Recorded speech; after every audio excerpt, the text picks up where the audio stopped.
പിന്നെ ഒരുപാട് ആൾക്കാർ ഈ പണപ്പെട്ടി എടുത്തിട്ടത് നന്ദനയ്ക്കുള്ളതാണെന്നൊക്കെ പറഞ്ഞ് ഭയങ്കരമായിട്ട് കമന്റുകൾ വരുന്നുണ്ട്. അതിനെപ്പറ്റി എന്താണ് സായി? ഭാഗ്യം നരേന്ദ്രമോദിക്കാന്ന് പറയുന്നത്. ചിലപ്പോ അതും പറഞ്ഞോളൂ.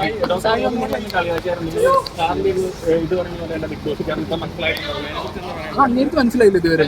2 വട്ടം പോയിട്ടും ബിഗ് ബോസ് എന്താന്ന് മനസ്സിലാവാത്ത ആളോട് എന്ത് പറയാനാ?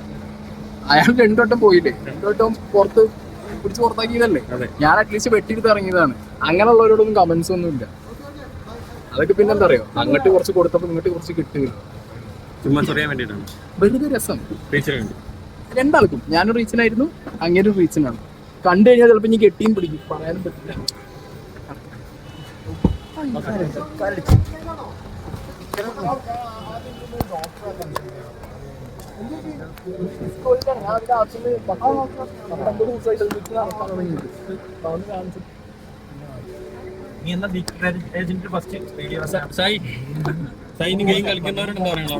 എല്ലാവരും അടിപൊളിയായിട്ട് കളിക്കുക, എല്ലാവർക്കും ചാൻസ് ഉണ്ട്. കഴിഞ്ഞ സീസണുകളെ പോലെ ഏതെങ്കിലും ഒരാളുടെ ഫോക്കസ്ഡ് ആയിട്ടല്ല ഗെയിം പോകുന്നത്.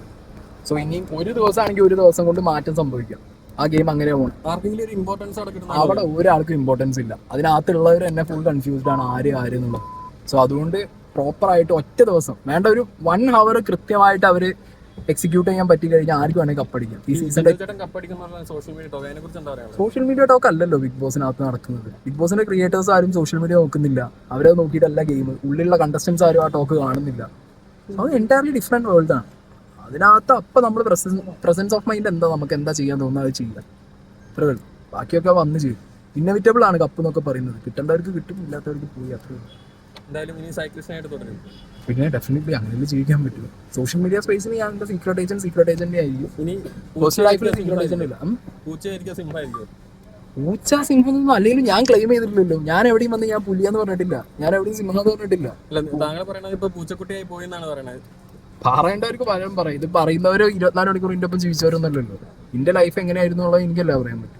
ഞാൻ കൃത്യമായിട്ട് അതിലെ ആവശ്യങ്ങൾ എന്തൊക്കെയാ മാറ്റങ്ങൾ വരുത്തേണ്ടത് ആ രീതിക്ക് ഞാൻ ഈ പ്ലാറ്റ്ഫോം യൂസ് ചെയ്തു. നമുക്ക് തല്ലുപിടിക്ക് മാത്രമൊന്നുമല്ലല്ലോ ബിഗ് ബോസ് പറഞ്ഞ പ്ലാറ്റ്ഫോം. ഒരു മനുഷ്യനെ മാറാൻ പറ്റുന്ന രീതിയിലും ബിഗ് ബോസ് പറഞ്ഞ പ്ലാറ്റ്ഫോം യൂസ് ചെയ്യാൻ പറ്റും. എനിക്ക് ഭയങ്കരമായിട്ട് ഹെൽപ്പ് ചെയ്തു, എന്നെ ഭയങ്കരമായിട്ട് അത് സപ്പോർട്ട് ചെയ്തു ആ ഒരു പ്ലാറ്റ്ഫോം. സോ എനിക്ക് ഈ ഒരു റീബർത്ത് പോലെയാണ് ഇപ്പോൾ ആ പ്ലാറ്റ്ഫോം ഞാൻ കാണുന്നത്. So okay, thank you. Okay, select ചെയ്യുന്നു, അവരെ വിജയിപ്പിക്കാനായിട്ടാണ്. ബാക്കി എല്ലാവരും താഴെ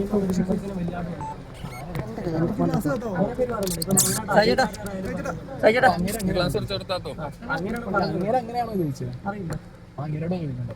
അപ്പൊ അഖിൽമാരോട് ചോദിക്കണം, താങ്കൾ അങ്ങനെയാണോ ചോദിച്ചത്? പോയിന്റ് മനസ്സിലായോ? ഇങ്ങനെ കളിച്ചു വന്ന ഒരാളാണ്. അപ്പൊ അങ്ങനെ ഒരു വിവാദം പറഞ്ഞിട്ടുണ്ടെങ്കിൽ എനിക്കറിയില്ല. അങ്ങനെ പറഞ്ഞു ഞാൻ കണ്ടിട്ടില്ല. അങ്ങനെ പറഞ്ഞിട്ടുണ്ടെങ്കിൽ അങ്ങനെ ഉത്തരം തരും.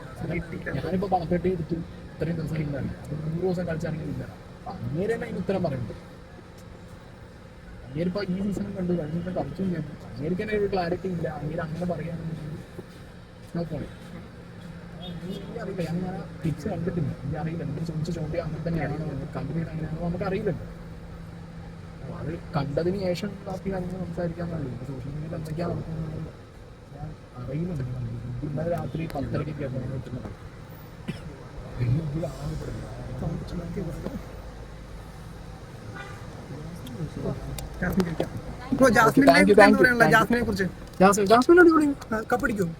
കപ്പ് ആര് വേണേ അടിക്കാം.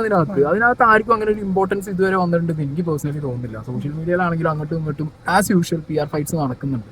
പക്ഷെ അതൊന്നും അല്ല. എൻഡ് ഓഫ് ദ ഡേ വലിയൊരു മാസ് ജനങ്ങളുടെ വേറെ ക്രൗഡ് ഉണ്ടല്ലോ. 14 ആള് ജയിക്കുന്നതാണ്. ജാസ്മിൻ ഇപ്പൊ ഒറ്റയ്ക്ക് കളിക്കുന്നതിന്റെ ഇതൊക്കെ കാണാനുണ്ടോ? നേരത്തെ ഒരുമിച്ച് കളിച്ചെന്നൊക്കെ പറഞ്ഞത് വന്നിട്ടുണ്ടാവല്ലോ.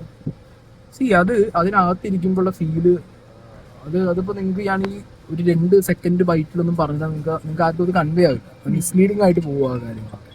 അതിനകത്ത് എല്ലാവരും ഇൻഡിവിജ്വൽ ഗെയിമേഴ്സാണ്, ഇൻഡിവിജ്വൽ ആയിട്ടാണ് എല്ലാവരും കളിക്കുന്നത്. സോ അതിലൊരു ഗ്രൂപ്പ് കളിക്കുന്നുണ്ടെന്നുണ്ടെങ്കിൽ അങ്ങനെ കളിക്കുന്നവർക്ക് ആ രീതിയിൽ കളിച്ചിട്ട് പോകാമെന്നൊക്കെ ആ പ്ലാറ്റ്ഫോമിനകത്തുണ്ട്. അവിടെ അങ്ങനെ കളിക്കാൻ പാടില്ല എന്നൊന്നുമില്ല. നമുക്ക് ആ ഗെയിം എങ്ങനെ വേണേൽ എക്സിക്യൂട്ട് ചെയ്യാൻ പറ്റും. എൻഡ് ഓഫ് ദ ഡേ ഇതൊരു ഗെയിമാണ്. വേണമെങ്കിൽ അത് ഗെയിമായിട്ട് മുന്നോട്ട് കൊണ്ടുപോകാം, റിയൽ ആയിട്ട് മുന്നോട്ട് കൊണ്ടുപോകാം. ചോയ്സ് ആണ്. ഇനിയൊരു അവസരം കിട്ടിയാൽ പോവോ? ഡെഫിനറ്റ്ലി പോവും. അങ്ങനത്തെ പ്രശ്നങ്ങളൊന്നും. Thank you. ബ്രോ കണ്ടന്റ് ഞാൻ എനിക്ക് എനിത്തിങ് എവറിത്തിങ് കണ്ടന്റാണ്. അല്ല ഇപ്പൊ സ്വന്തം എപ്പിസോഡ് തന്നെ റിവ്യൂ ചെയ്ത് നോക്കൂ. ചിലപ്പോൾ ചെയ്യുന്നു പറയാനൊന്നും പറ്റില്ല. പക്ഷെ ഞാൻ പഴയ പോലെ ഒരു ഞാനായിട്ട് ഒരാളെ വലിച്ചു കീറി ഇടുന്ന ഒരു സാധനം ഞാൻ 10 വട്ടം തിങ്ക് ചെയ്യും. ഞാൻ ബിഗ് ബോസ് എന്നാണെങ്കിലും പഠിച്ചൊരു പാടാണ്. നമ്മൾ അൺവാണ്ടഡ് ആയിട്ടൊരു സാധനം ട്രാക്ക് ചെയ്തിരുന്നത് അത് ഞാൻ തിങ്ക് ചെയ്തേ ചെയ്യണം. സായിക്ക് ഹെൽത്ത് ഇഷ്യൂസ് ഉണ്ടെന്ന് പറഞ്ഞു. അപ്പൊ സിബിന് ഇതുപോലെ ഹെൽത്ത് ഇഷ്യൂസ് വന്നു കഴിഞ്ഞപ്പോൾ കുറച്ച് ഗുളികളൊക്കെ കൊടുത്താണ് അവരെ മെന്റലി ബുദ്ധിമുട്ടുണ്ടാക്കിയെന്ന് പറഞ്ഞിട്ടുണ്ട്. താങ്കൾക്ക് അങ്ങനെ എന്തെങ്കിലും മെന്റലി ബുദ്ധിമുട്ടുകൾ ഉണ്ടായിട്ടുണ്ടോ?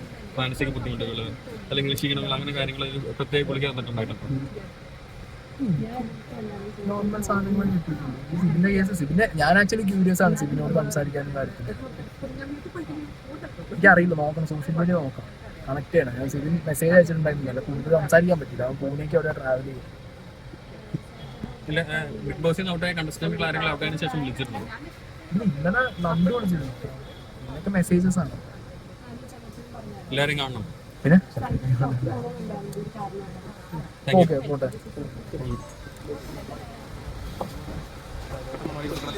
ചെരുപ്പില്ല അതുകൊണ്ട്